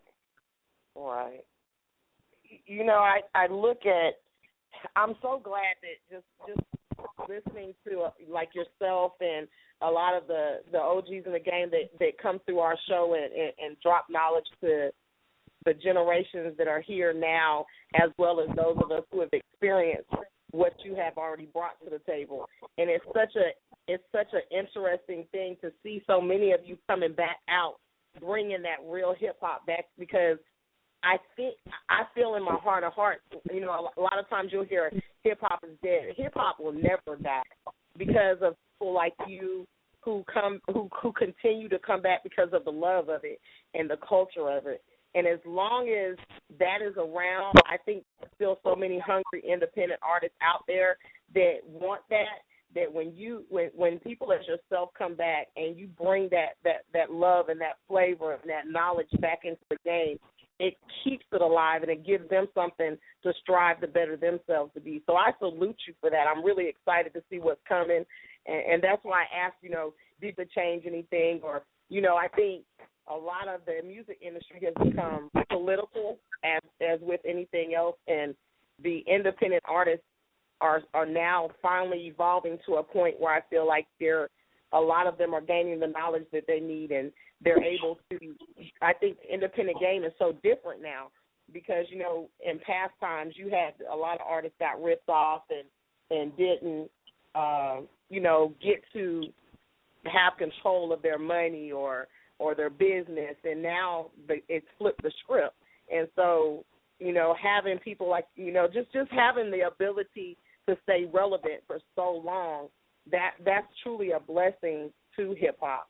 And again, I can't, you know, stress it any more than that, but I just salute you and all the artists that continue to bring that flavor and keep it in the game and don't let anything stop you. So, because that is truly a blessing to hip hop. And I guess, Radar, I got to say it earlier, so I definitely need to wish you a happy born day again. And you're welcome. It's truly a blessing to see another year every year for us. So glad you're able to see that and glad we were able to enjoy that with you. I don't want to leave out our other co-host, Bobby Metro, so I'm going to grab him in. DJ Bobby Metro, what's good, fam? What's up? What's going on? Lodd Manafess Show. Bobby Metro, Metro Fronto, what it do? How's it going, K Solo? It's good to meet you.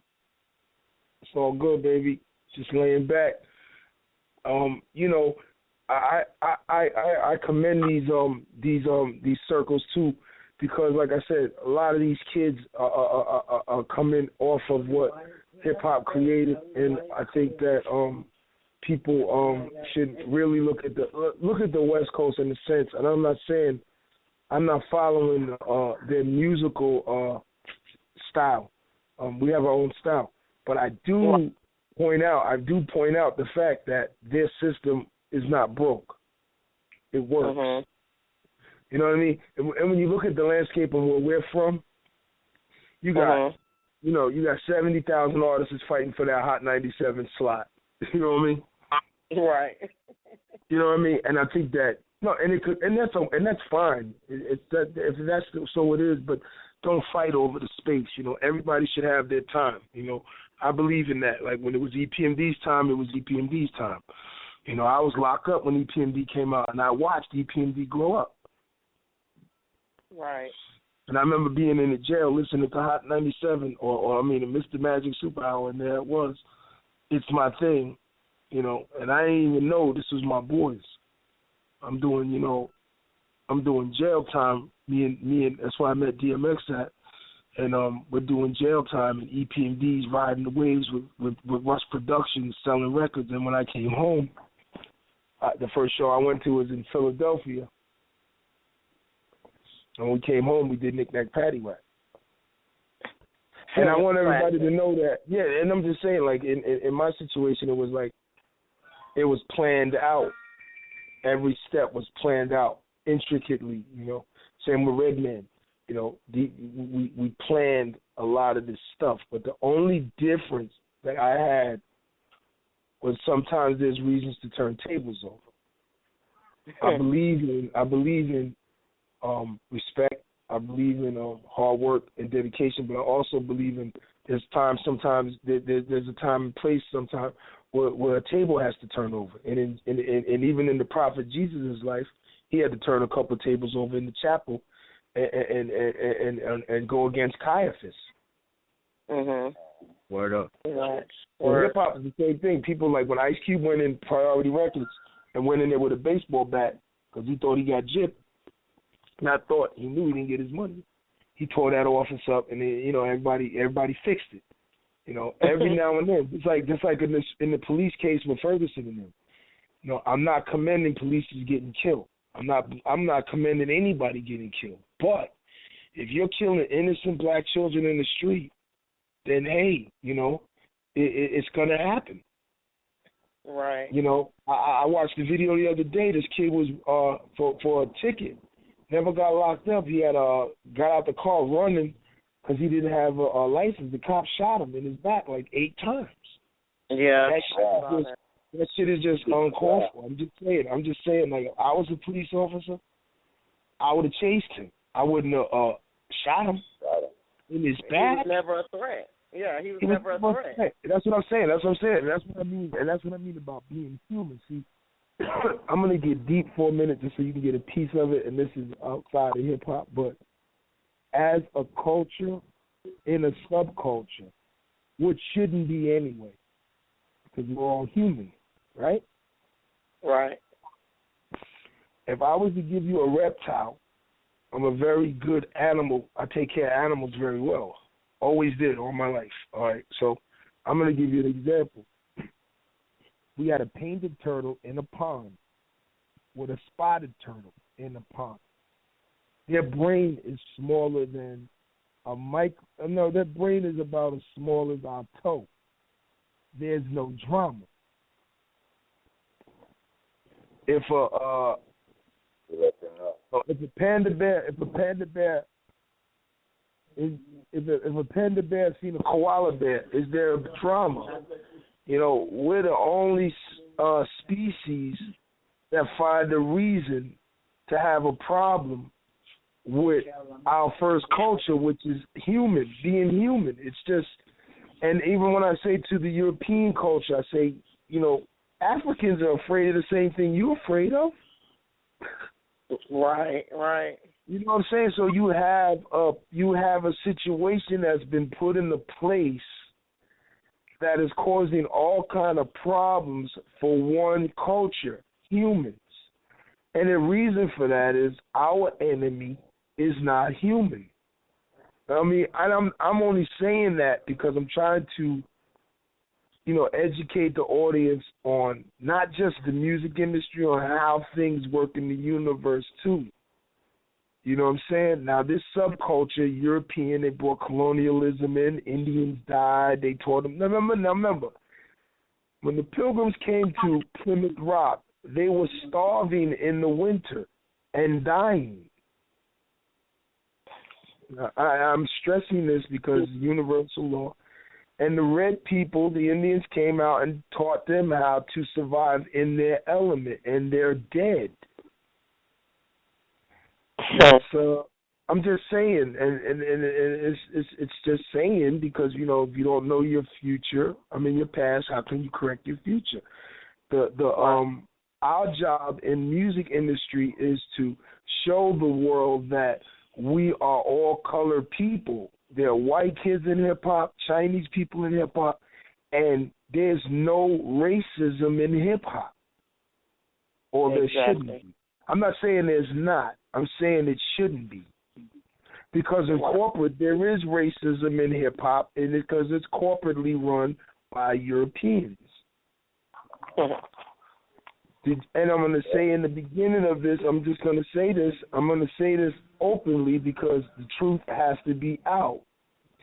And I'm going to say this. Now, there is racism in the culture because how can someone of a subculture of another culture tell them what's going to be hot and they have no knowledge of that culture? See, it gets quiet. Because these are the problems we face every day. You're right. Right. Well, here's the thing. One reason I think that you're right, K Solo, is that between cultures, everyone is foreign to each other. Right. You know what I'm saying by foreign to each other? I understand. I understand that, but what we all have to understand is music is something you cannot take from the Africans. You can't do it. That's right. Because I don't care where you put them, and I don't care where you put them. Music is prevalent, and it's always going to be, next to God, they're number one. James Brown signed to King Records. His first single was Please, Please, Please. The president was of a German, I don't know, it'd be German or something European. He didn't want the single. He said, I don't want it. And he would not pay for the single to get done. And James Brown taped the song live at the Apollo, and it was his first number one single.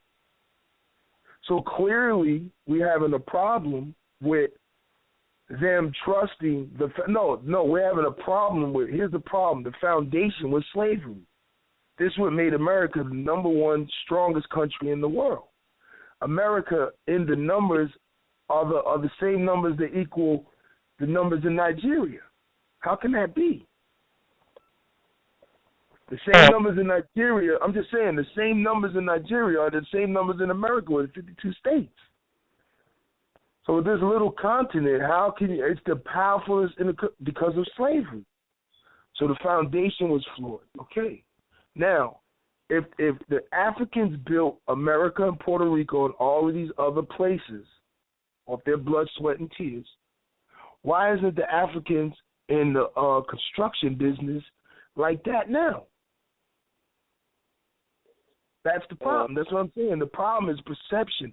The problem is perception, and it's not even the Europeans' fault. And I'm gonna say that deeply because I go to the root of it and knowing history. It's not even their fault because Europeans love black people, no doubt. They buy their music. The black kids create the trends and the white kids follow them. So it's not a problem with that. The problem is how it started in the perception of what black is. So can you put to your mind, if you were this little white kid and you looked at the slave ships and they came off the boat in chains, the perception of that is they were criminals and they did something. They didn't do anything. They just got caught up. I'm just saying. They just got caught up. So this society we have, this system is flawed. It is broke. It is based 95% on the perception of what it is, not what it is. There's a crime that they call, what's this crime? You didn't even have to do nothing. Just conspiracy. Mm-hmm. Just me thinking Bright Eyes is running the escort service, she can go to jail. Right. So I'm just saying the system. So when you look at the artists that are trying to work off of a system that doesn't work, I commend all of them for getting where they got. But remember, a lot of these scenarios got messed up when Jerry Heller told Eazy-E, you're gonna be my nigga and you're my friend and don't worry about them. That created a problem for Eric Wright, who believed the white dude. He believed him. And that created a problem for Andre Young, my friend, who was trying to cultivate a sound and a culture for a whole coast. So his job was a little more bigger than Eazy-E just locking him into a contract and the white dude dictating, like slavery, what goes on with the business. That's the problem. I'm just saying that's a big problem. I'm not saying, and another thing is a big problem. When you look at Russell Simmons being as talented as he was, he needed white counterparts to execute a victory. That's a problem. This was a preacher's. I'm just saying it's a problem for all of us because of the perception of what black is. No doubt. Okay, Solo, this is probably one of the deepest conversations we have, and I definitely we're right at our 30 minutes mark left in the live show, and I definitely want to make sure we get some more of your music in here because you've definitely got some bangers out here, and I definitely want to come back and build with you. So if it's okay with you, we're going to take a break and we're going to drop some more of your tracks so that everybody who's been waiting on the K Solo show all week long can get some more flavor from you. So okay, Bright Eyes, no doubt. So everybody, you're tuned in live to the Lodd Manafess Show with K Solo, and I know if you're tuned in, you've definitely been listening to a very epic show. So we're going to give you some more of those hot bangers that K Solo dropped, and we'll be right back shortly. Stay in there with us. This is the Wu-Tang Clan. You're now tuned into the Lodd Manafess Show.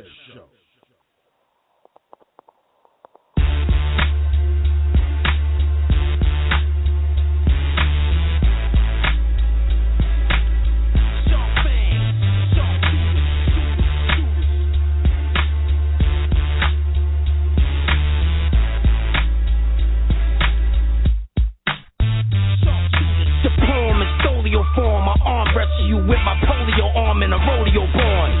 Nowadays I see MCs get on stage, they look like parakeets in a cage. Grab the mic like they afraid to palm it till I bomb it. The L-Rads lays the target. The firearm long like fist to armpit. Sergeant sharpshooter, a gifted marksman. Sip sake, rip the mic, nigga, watch me. The kamikaze, bake me hot in your body. Sour posse, show up to your party. Everybody go home now. Put your microphone down. Go boil some water. I'ma hold them down. Interrogation techniques, I'ma show you how. I'ma ask you 2 times. Then after that, I'ma roll you a blunt with a blaster cap. You understand what I'm saying? Your man's not playing. You be 21 grams lighter after the weigh-in. Sharpshooters aiming. Wolfgang came in to bang him. Them was the nigga that maintained sprayed him. Yeah, I sprayed him. It was strictly biz the way I laid him to rest, yo. It wasn't cause I hated him. His boss was sending him off. He was lost. Now he's 6 feet deep, paying the cost. Yo, my enemies are unfit. They keep moving like they don't know I'm too strategic for this dumb shit. They're hoping that I fail. But the race has been one, but they don't know that because it's slower than the snail. It's too easy, but I don't feel guilty. Cause if these slow pokes had it their way, they would kill me. Now how real is this situation that I stay in? And when does a sharpshooter got time for playing? My whole team aiming them red beams. It's no games, it takes me no brains to leave you with no brains. I got you so pegged, this is so unfair. You should start praying to the man upstairs, cause really all I gotta do is cock and squeeze, and your brains on the ground looking like cottage cheese, while I'm in the trees with top-notch MCs, sharing brilliant ideas and philosophies about how we're gonna stack this money and lounge in a town where there's a whole lot of nothing around. Try to stop the process, and I'm hunting you down to put your faggot ass on the ground. Now fuck around. The sharpshooters, it's the sharpshooters, blasting at the blasting cap, bomb unit. It's the sharpshooters, it's the sharpshooters, nothing but sharp fangs, paws and claws. Let's do this. It's the sharpshooters, it's the sharpshooters. If it's the mission that we on, you know I mapped it out. It's the sharpshooters, it's the sharpshooters. My whole team of heavy street dudes tapping down. Me fall off in the game, picture that. You got beef in the street, and he call your man, I get to that. I got small ones that go pop, pop, and click, clap, and big ones strong enough to push a bus back. And I still ain't forgot what you said, nigga. I'm down to turn that white TV rockin' to a ketchup red. When the slugs catch up to your head and pop you dead, a closed caption you gon' rock instead. So tell your mans ain't no need for sending flowers and shit. When I'm on, the fiends come through and devour the shit. The block is dry, leave it up, dust to shower the shit. You got beat, I slide through and Prince Howard your shit. Dynamite, I'll harass you niggas, like pulling your shorts down in front of chicks. I'll embarrass you niggas. Acting like you John Gotti. We see how gangsters you are when you find pieces of your son's body. I fucked around and ate his lunch. Now he got his hands full, holding his head and legs in the trunk. The chick I'm with ain't hitting the bitch. Rockin' sharpshooter shit, looking for the next kid to switch. Hey, yo, I'm fuck on MC like bullets never ending. Lead a machine smoking while the terror still spinning. Who you Hadim from Queens in Arabian Guard. Suicide bomb your squad screaming Allahu Akbar. Held on a leash, release for beast wars. Mad rapper with a backpack strapped with C4. Barack Obama that pops the llama and bodily harm you. Shots penetrate your armor. The young Yappy Kodo in the dojo blowing dro. Clapping the 4-4, wanted for murder in the flow. Crazy motherfucker, I'm sick, it's been known. Rhymes retarded and bars is down syndrome. I'm top raised the hit front page. I'm center stage with the gauge. That'll remove your hips from your legs. Back like a vertebrae, attack and murder prey. Don't ever go with son, I swat on a herd of The sharpshooters, it's the sharpshooters, blasting at the blasting cap, bomb unit. It's the sharpshooters, it's the sharpshooters, nothing but sharp fangs, paws and claws. Let's do this. It's the sharpshooters, it's the sharpshooters. If it's the mission that we on, you know I mapped it out. It's the sharpshooters, it's the sharpshooters. My whole team of heavy street dudes tapping out. None of you niggas in the block want beef. You get slammed on your face like you fighting Tito Ortiz. Plus I'll wreck shop, your man will hear your neck pop. I do your whole clique with an 8-ball and a sweat sock. I draw the line, cross it, get shot. My wolves will lead a mountain, scatter the whole flock. I get the Mac out, splatter the whole block, come at it a whole lot. I said it to get it hot. I wrote it so when I quoted, I spit it. Went pop. You can disrespect me, but not when I'm holding the Glock. I paint my name on your back like connect the dot. And yo, I get that moving in your neck to stop. These motherfuckers know the deal. See, I don't fucking sleep. You know my fucking hand be on the steel. Quick with ammo, come equipped. When I squeeze the hip from the hip. The sharpshooters, it's the sharpshooters, blasting at the blasting cap, bomb unit. It's the sharpshooters, it's the sharpshooters, nothing but sharp fangs, paws and claws. Let's do this. It's the sharpshooters, it's the sharpshooters. If it's the mission that we on, you know I mapped it out. It's the sharpshooters, it's the sharpshooters. My whole team of heavy street dudes tapping out.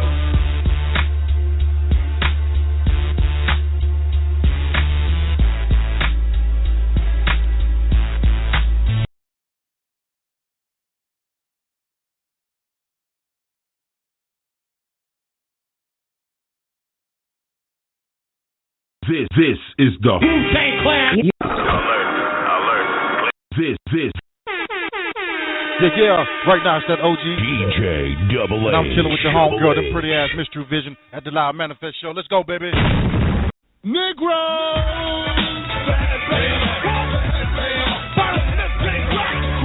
Boxes, my sound knock from rocks as I chill. In bus drills, you take snapshots of a maniac dressed in black. They're out abstract, teacher played me too close. Slow down and catch your trap. I don't play games and outlaw like Jesse James. The one of them is so-called fame. Strictly fist so hard. Yeah. As I climb charts, busting that daily as I compose like Mozart. You stand, say you're mad, damn. Why him? CO1 Targa, 560 bid. I'm sinking mad deep, no shorts and no sleep. I'm buzzed like a tap phone, hard like concrete. So get a grip and don't slip or catch a slip of the infrared aimed at your head as I blast my target. The Bozak, I'm ripping flows that make an MC stop and chill and say he's all that. Hardcore, no R&B singer, roll with the hit squad. Down with the headbanger. Headbanger, the headbanger. Break it down. Surprise and wonder where I've been working, but sounds making danger and blackbirds chirping. A real Damien Omen possessed by the devil. You dig the rhythm and I'll play the running rebel. Change my style so I can fit the funk. Yo, past the Philly hit squad. I got the power to ramshack a stadium. Even Julie Bell, the Palladium. Yo, I'm from the boondock, so I know the flavor. Sometimes I curse, but now I show behavior. EPMD, yo, is in this the winners. A brand new LP, so mind the business. No joking, I'm getting paid fully. You wanna buy the cassette? Stop by Sam Goody. Yo, where's my honey? I wanna be hard and cause some ruckus. Talk with the B-boys, playing and blast some suckers. Walk like an Egyptian, what back on my steel. Bust I'm gonna court, make my own appeal. I thought as a kid or told, never talk to a stranger. Cause I could be a headbanger. Headbanger, what the headbanger? What the headbanger? I'm the original rap criminal. My shot, spell spray, duck me, my trigger finger digital. My gun don't make men admit they should dip when I get mad at this, cause I can make them my target. Ragging them, jagging them, dragging them, magnum, hollow point rhymes in my mic. So Smith of a sort of a magnum. So back up off me as a clip for Uzis and guns, and then your opinion's gonna off me. I'm sure you know the deal of my knock. I'm boxed out, not pumped out, quick like a man of Holyfield. More rhymes and music, my solution. Subscribers of my style, here's a contribution. Let's say you want a Chevrolet and parking them seats like cars and driving them seats away, tanks can be full. Two rappers wanna tempt me, I'll break the steership and leave them empty. Cause they can't go, so I'ma call a hotel truck to go tow truck you each side show. Back on the scene is the incredible one-man team. When I get mad, I turn green. The fugitive's gone, teeth. I'm out of here later, and here's a finger to all your non-moving spectators. Yo, fucks you up, I take a hit from a stick, then I get biz with the new cut. Because I can jam like Teddy if you let me. A good fellow, but still rugged like Joe Pesci. My style is mad funker to the delic with the irrelevant issues that I kick back, flips in me full. If shit's up, then I dip, then I switch. Doing the credible nigga with the nigga 9 on the hip. I always got played by a honey dip, but now I'm on the money tip, so now I call the honey dip honey. And I swing hardcore because that's where I come from. I rock you like Chubb and burn scrubs like a dum-dum. Remember Red Man, last album I was hardcore, now I'm back to tear the frame out shit. Cause I get wrecked with the check, with the putting them on wet. And what you see is what you get, and what you get in the jet. Hit you with the funk, the 5 figure, like 8+ funk type stuff in your back truck. Yes, the Red Man, that's what they call me. Wicked with the style, you think of how I get through your head, like cause I freak the style's crazy. Lullaby is stupid as the funkadelic devil hit you with the level from the new school, and still holding my jewel.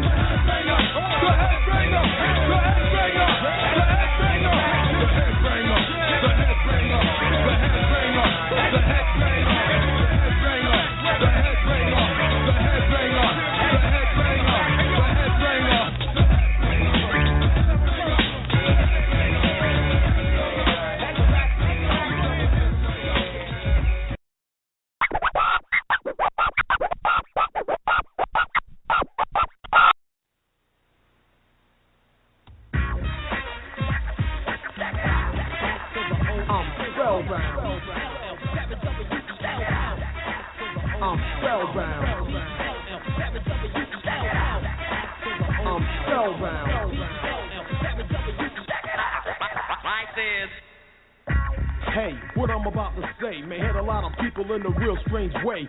Some said I should have spelled this.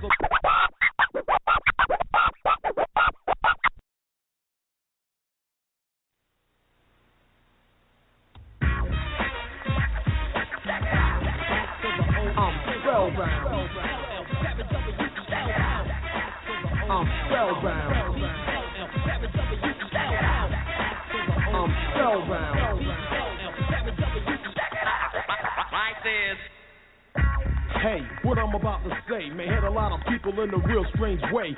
Some said I should have spelled this a long time ago, but I stayed amateur while others turned pro. P-R-O, now I'ma throw letters in my word so I can make a spellbound flow. Read it slow. See how it S-O-U-N-D sounds? K-S-O-L-O. Spellbound. Spellbound. First I like to say the K-E-V-I-M. My last name is M-A-D-I-S-O-N. But when the R-A-P, they call me K-S-O-L-O. My rhymes are heavy like a rock, so I'ma throw 'em like a bolo. Rhymes are death, beats are hitting, it's working. The alphabet's in the coffee pot to keep the spelling perking. I-S-P-E-L-L, very W-E-L-L. I only spell so all can T-E-L-L. Rhymes I got, alright, well S-E-L-L. For rappers who don't believe me, go to H-E-L-L. Rhymes I write are made by M-E. Turn the M around and it spells W-E. We K-I-C, kick the B-E-A-T. On the S-T-R-E-E-T. No one got rhymes like T-H-E-S-E. These rhymes you can R-E-A-D. We see how it sounds, my fundamentals are spelling. And K-S-O-L-O, spellbound. I'm spellbound. I'm not a G-A-M-E. This ain't the S-A-M-E-R-A-P-P-E-R. Whose style is O-L-D. I'm N-E-W for Y-O-U and the C-R-E-W. Paralyzing vowels. A-E-I-O-U. Nothing you're frontin', and rappers are almost Q. U-I-C-K to T-A-L-K. Somewhere real quick to W-A-L-K. You can S-A-Y, say what to M-A-Y. When I spell it right, I rhyme, I won't P-L-A-Y. Play around when it's time to get down, read it slow. When K-S-O-L-O is spellbound. I'm spellbound. Oh yeah, I'ma drop this line for MCs who try to spell or put spelling in the rhyme, they can't get it. I'm the B-E-S-T best, spellbound got 100. Why you fail the T-E-S-T test? Next time try things I did spell. Verbs and nouns, action, words and adjectives. Add it together and ask all how it sounds. And maybe a rapper out there could be spellbound, but for now I'm the S-P-L-L-K-I-N-G. And in the song I S-I-N-G. And thanks to E-P-M-B-I-M-O-U-T-T-A-H-E-R. When I spell like this. I'm spellbound. Like this. I'm spellbound. Like this. I'm spellbound. Spellbound. 1990 K-Solo for Freedom with EPMD. To the O-L-O. To the O-L-O. S to the O-L-O.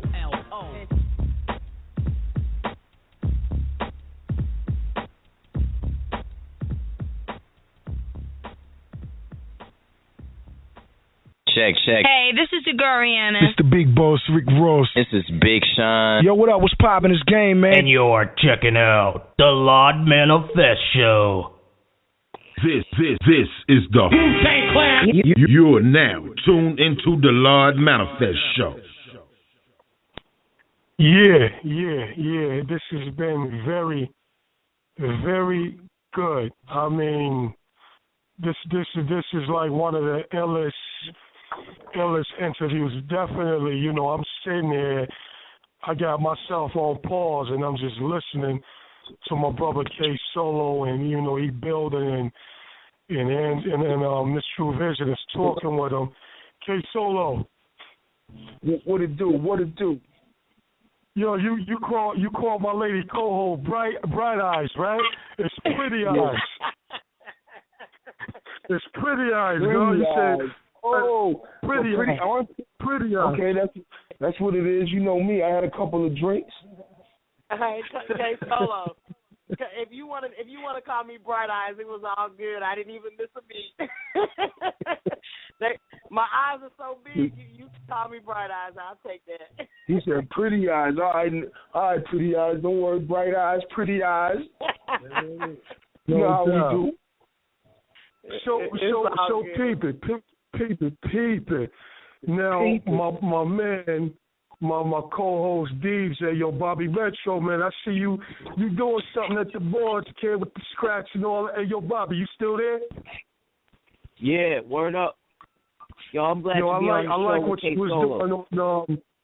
I like how you did that on K Solo Spellbound joint. Like how you stopped and brought the scratch in, and right there, we at the nice part that everybody wants to know about K Solo. But it's only fair because I said I'm gonna let my brother ask you this, my man M.A. Hey, yo, M.A., you over there? Yeah. I'm here. What's up? What up?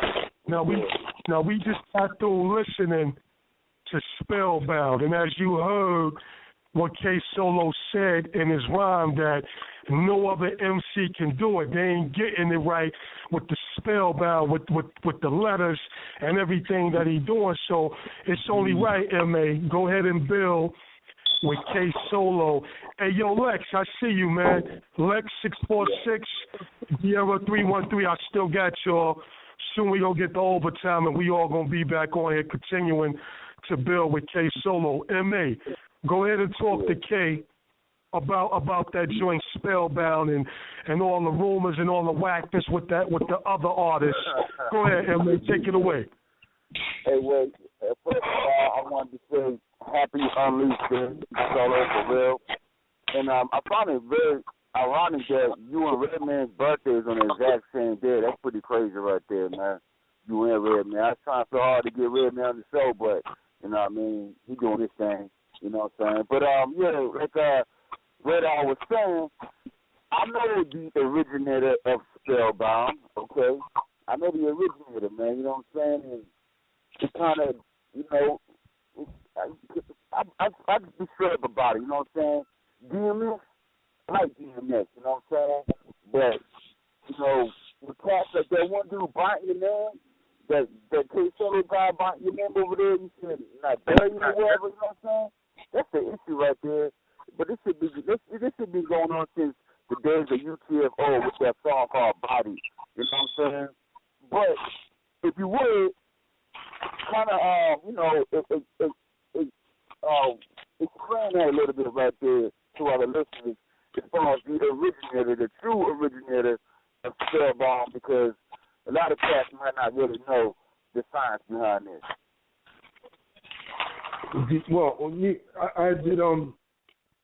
I did Spellbound in Brownsville. I was writing that style in Brownsville, and I was running from the crime that I did on Fugitive in 1985.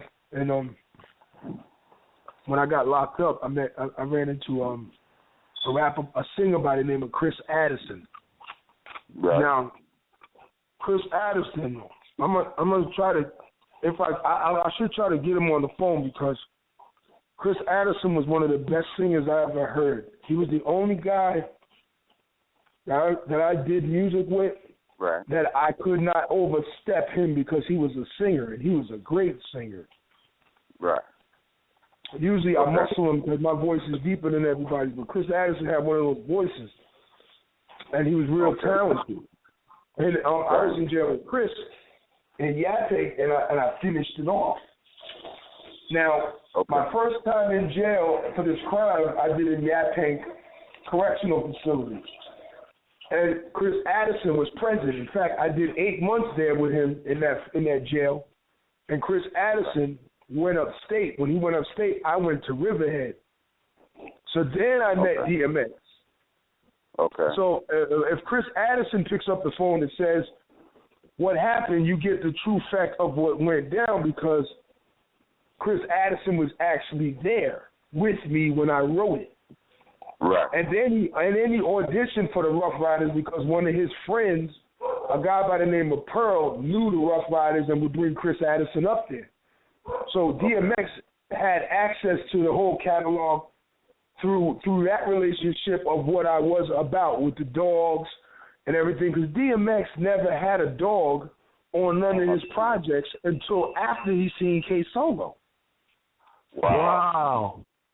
That's crazy. Wow. And DMX's whole premises on me was I beat him with that style, so he really wasn't too fond of me because I made him look bad in front of everybody in the jail. So, brains over bronze every time, and I'll beat his ass if he fights me. What? I'll put him in, I'll put him in the fucking hospital if he fights me, but he's not going to do that. Oh, shit. He's not going to do that. He smokes crack, his lungs are shot. He's not going to do it. He's just going to talk shit, but he's not going to get in there with nobody that knows what they're doing. He's not going to do it. What? I'm just saying, I'm the Muhammad Ali of this shit. He's not going to do it. Right. All right. I can tell. Seriously, I beat his ass bad, man. Listen, I beat his ass bad. You know what I'm saying? But he's not going to do it. So anyway, let's walk on. Chris Addison, can actually tell you and be like, yeah, I was in jail with him, and I auditioned for the Rough Riders and was supposed to sign. But he was Solo. Pardon me. Yeah. We believe you. You know I got you. I wanted to say, can you call any of your peeps right now? Get them on the line with you right now. Yeah, I'm gonna try to call them right now. Can you guys give me a minute?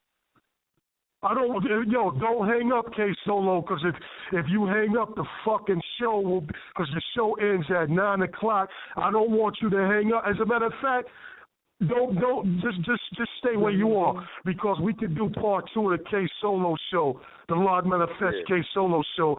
I don't want you to hang up, because if you hang up, the show ends at 9. We get overtime. You won't be able to get in. But keep doing what you're doing. Don't hang up. Tell the story. Keep going. So Chris Addison being there when I wrote it, and then when he got out to go, actually when Chris Addison actually was released and got out, he was actually around the Rough Riders and DMX before they popped. All of a sudden, DMX has got a dog. I'm just filling in the blanks.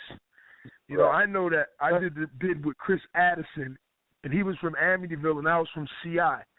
And I know we were on a gladiator tier as adults. DMX made a statement and said that K Solo was in protective custody. How can that be if K Solo never got locked up for drugs and had no co-defendant? Right. That makes no sense. I'm just saying, if K Solo was violently striking people in the street and got locked up, how does that warrant him to get a protective custody? Right.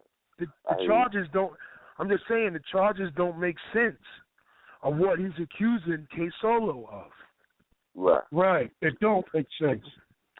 K Solo went in jail for assault, bail jumping, and escape. So how do you get him? How do you get it? Right. How do you get a protective custody skid because of that?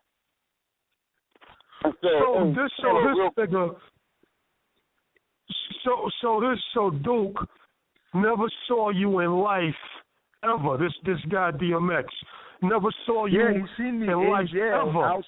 Outside of that, he saw me in jail that one time, and we battled for an hour in the yard. That's it. But then you said he get a dog. Nigga never had dogs. We saw you with the dogs, and now he get a dog and all this shit. Well, let's do the research together, gentlemen. His album came out in 1991. And it was his album came out, 1991. Yeah. And when he came out in 91, this is after K Solo dropped, and I already dropped. And my first picture was with my dog Weapon, who looks just like Boomer. So I dropped in 1990 on Atlantic Records. I documented it. I have the picture to prove it. 1990 with a high top and the pit bull. And then in 91, he comes out with Born Loser. There's no dog. There's no barking. Yeah, but what wasn't DMX one of his top songs, Where My Dog's At? Yeah, that's after 91. That's in fucking 80. That's in 98. Yeah, that came way out. Right. His spell came out after yours did. No, came out in 1990. How can you claim that? How can you make this a situation? That's my point. And let me say this to you. And the only thing DMX did is take EPMD off Def Jam. He didn't do nothing to me. I was never signed to Def Jam. Okay. Oh, that was his move? That was DMX's move? How do you take Rough Riders over there? You do Headbanger on Def Jam label, sell more records than all of them, and then shut the label down, and EPMD's not on Def Jam. You tell me what happened. Damn. I can see that. I'm just saying, it's in your face. You can't deny what I'm saying. I'm only showing you what it is. Right. You didn't take me out, because I ain't on Def Jam. Yo, why niggas so confident, man? Hey, yo, Lex, you there, Lex? Yo, I'm right here, Radar, right here. Yo, go ahead and holler at K Solo. Talk to him. K Solo, what's up, my man? What it do? Chilling, man. Just want to tell you, I respect your craft. It's good to have somebody like you and I mean on the radio show, such a veteran as yourself. I heard you did some shit with cannabis. I'm feeling that Spellbound, and it's an honor to have you on the show, man. You know, I'm a rapper myself, so I'm trying to come up too. So you know what it is. That's what man. it is, my nigga. That's what it is. I'm just telling y'all the history of the scenario because the perception of what that battle was supposed to be did not live up to the expectations of what it should have been. Yeah. The one with you and DMX? I'm just saying it could have been money behind that. We could have did something, but they know what kind of situation it's going to be with me because this is what I am. Yeah. I just don't understand how niggas could be so fraudulent, man. How can niggas be so fraudulent, yo? Yeah, I feel you, man. I feel you. He built his whole career on that, but here's the thing. It bottomed out. Yeah. Oh, yeah. Definitely. Because you can't get nowhere. You can't get nowhere stomping somebody that prays and really does what he does, and he's true. I'm standing on truth. So it won't last. For sure, man. Well, I know one thing, K Solo. The fact remains is that track of yours, Spellbound, that was the top of your hit. That was the biggest hit you had. Spellbound was pretty fire. You know, growing up in the 90s for me, you know, I seen that track as one of the top tracks that was out. Hey, here's one thing, the real K Solo. Hey, the real K Solo, please stand up. I want to drop this on you too real quick, K Solo, because Eminem came out with, you know, Slim City, please stand up, real friend, whatever, how the fuck the shit go. But anyway, you had the original K Solo, please stand up. Yeah. And I wanted to ask you, did you ever get the credit? Did Eminem ever give you the credit for that?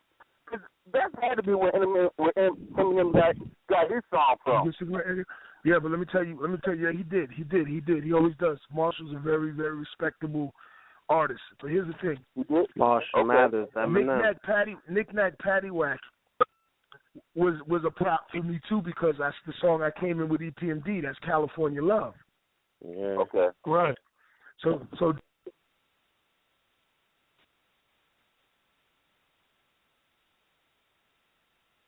Yo. Dropped off, man. Damn. Shit. I'm gonna see if I can get him on a three-way, y'all. Y'all keep talking. I'm gonna get him on a three-way. Okay. Yeah.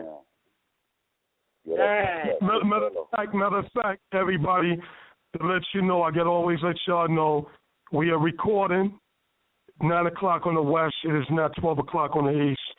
Record time. Right. We just got through building K Solo, you know him from the early 90s with EPMD. We'll try to get the brother back online so we can keep this going. But we're in overtime still. You got him off. Do your thing. I'm going to be right back, y'all.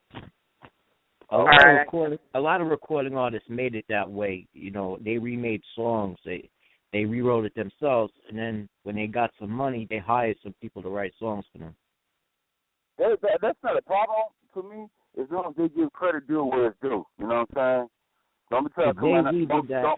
Jay-Z and Nas did that. There was a whole thing about that, how they you there? Yeah. All right, I got you on three-way. You still online? That's what it is. I don't know what happened. So you talking about